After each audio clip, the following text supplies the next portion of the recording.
అందరికీ నమస్కారం. నేను మీ ఈశ్వరెడ్డి. రాష్ట్రంలో కానీ ఈ దేశంలో కానీ ఆడపిల్లలకు ఎలాంటి భద్రత లేదు అని చెప్పడంలో పోలీసు వారు కావచ్చు, సిబిఐ వారు కావచ్చు, సిట్ వారు కావచ్చు, అనేక అంశాల్లో ఫెయిల్యూరు అయినారు, అవుతున్నారు అనడానికి అనేక ఉదాహరణలు ఈ దేశంలో ఉన్నాయి. తర్వాత ఆడపిల్లలను మానభంగం చేసి రోడ్ల పక్కన పడేసిపోయినా, ఇండ్లుల్లో చంపేసి పడేసిపోయినా కూడా ఆ కేసులలో పురోగతి లేదు అనడానికి చాలానే ఉదాహరణలు ఉన్నాయి. ఈ యొక్క దేశంలో అసలు హంతకులు తప్పించుకొని తిరుగుతా ఉన్నారు.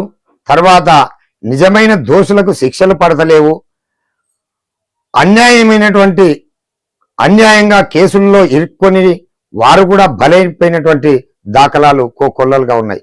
ఈరోజు ఒక సిట్ నుండి సిబిఐ దాకా కూడా విచారించినప్పటికీ కూడా ఆయేషా కేసు 2007లో జరిగి అప్పటి నుండి ఇప్పటి వరకు సంచలనంగా మారుతూనే ఉంది.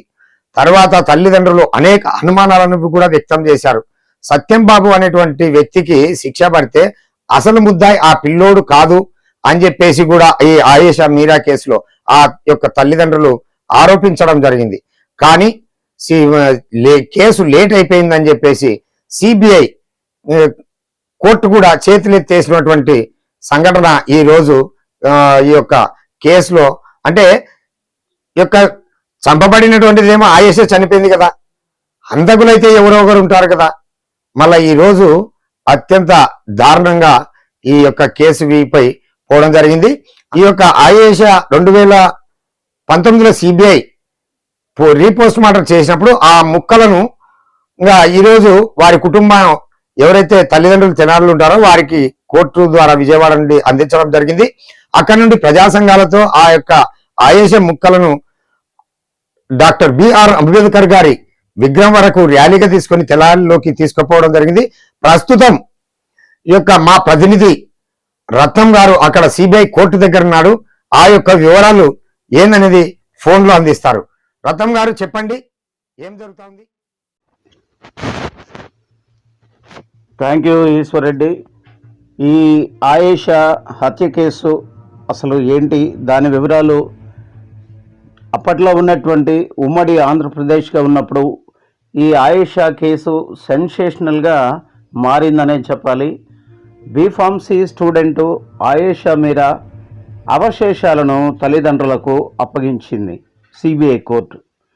19 ఏళ్ల తర్వాత ఆయేషా హస్తికలను తెనాలిలో అంతిమ సంస్కారాలు జరిగాయి.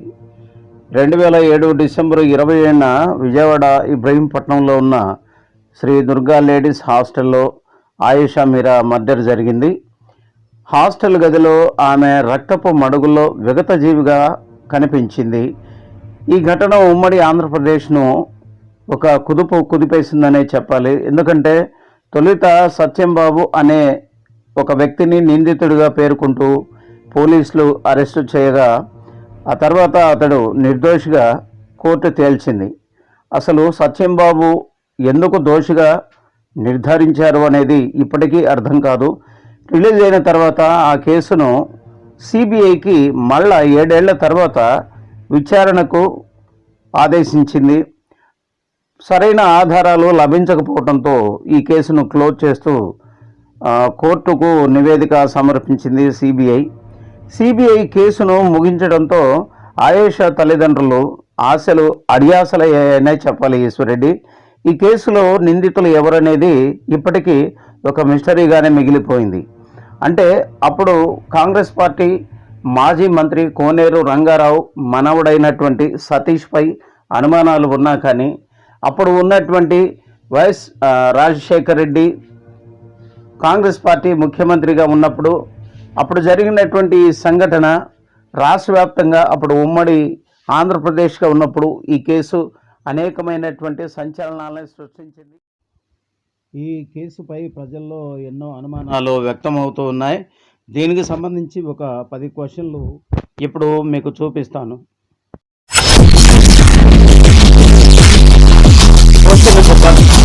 ఆయేషా కేసులో మాట్లాడేందుకు ఎందుకు ఒక్కరు కూడా ముందుకు రావటం లేదు? అంటే రాజకీయ నాయకుల ఒత్తిళ్లకు తల ఉంచుతున్నారా, లేకుంటే భయపడే ముందుకు రావటం లేదా? క్వశ్చన్ నెంబర్ 2, హాస్టల్లోకి నిందితులు ఎలా ప్రవేశించగలరు? అంటే ఒక వార్డెన్, వాచ్మెన్, తోటి విద్యార్థినీలు అందరూ ఉండగా ఆ హాస్టల్ గదిలోకి అతను ఎలా రాగలడు, ఏ విధంగా ప్రవేశించగలడు అనేది అనుమానం. క్వశ్చన్ నెంబర్ 3, ఐఎస్ఆర్ నియమితులను ఇప్పటి వరకు ఎందుకు అనుమానించటం లేదు? వారిని ఇప్పటి వరకు ఎందుకు విచారించటం లేదు? సిట్ విచారణలో కానీ, సిబిఐ విచారణలో కానీ ఎక్కడా కూడా వీరిని విచారించినట్టుగా దాఖలాలు లేవు.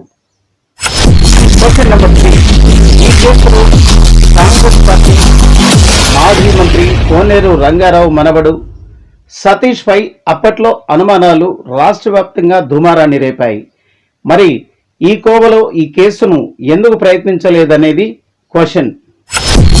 క్వశ్చన్ నెంబర్ 4, నిందితులు హాస్టల్లోకి రావడానికి ఎవరు సహకరించారు? అంటే ఆ హాస్టలు ఎవరిది? కోనేరు రంగారావు బంధువులది కాబట్టే అతను లోపలికి రావడానికి ఈజీ అయిందా అనే అనుమానాలు వ్యక్తమవుతున్నాయి. క్వశ్చన్ నెంబర్ 6, కరాటే కోచు ఇలా మార్షల్ ఆర్ట్స్లో ప్రావీణ్యం ఉన్న ఆయేషాను చంపడం అసలు అంత సాధ్యమైన పనేనా అనేది ముఖ్యంగా అనుమానాలు రేకెత్తిస్తున్నాయి. అలాగే ప్రతి ఒక్కటి కూడా చూడాలి. క్వశ్చన్ నెంబర్ 7, ఈ ఘటన జరిగిన ఆ రోజు ఆయేషా రూము తలుపులు ఎవరు తెరిచి ఉంచారు? ఒకవేళ తలుపులు తీసి ఉన్న బాల్కనీలో ఉంది అని అప్పుడు కొంతమంది విద్యార్థినులు చెప్పిన మాట నిజమా కాదా? క్వశ్చన్ నెంబర్ 8, ఏ తప్పు చేయని సత్యంబాబుపై పోలీసులు ఫోకస్ పెట్టడానికి గల కారణాలేంటి? ఒక చిన్న సెల్ ఫోన్ దొంగతనం కేసు ముందు అతని మీద వేసి తర్వాత ఈ నేరాన్ని తనపై ఎందుకు మోపారు, ఎందుకు హాజరుపరిచారు? క్వశ్చన్ నెంబర్ 9, చనిపోయే ముందు వెనుకలాటలో ఆయేషా అరుపులు ఎవ్వరికి వినపడలేదా?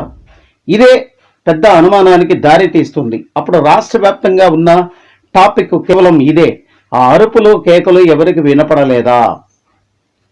క్వశ్చన్ నెంబర్ 10, 19 సంవత్సరాల తర్వాత ఆధారాలు లేదని కేసు కొట్టివేస్తే ఆయేషా తల్లిదండ్రులకు న్యాయం జరిగినట్ట లేకుంటే జరగనట్ట? ప్రజలే దీనికి తీర్పు చెప్పాలి. ఇంతటితో ఆయేషా కథ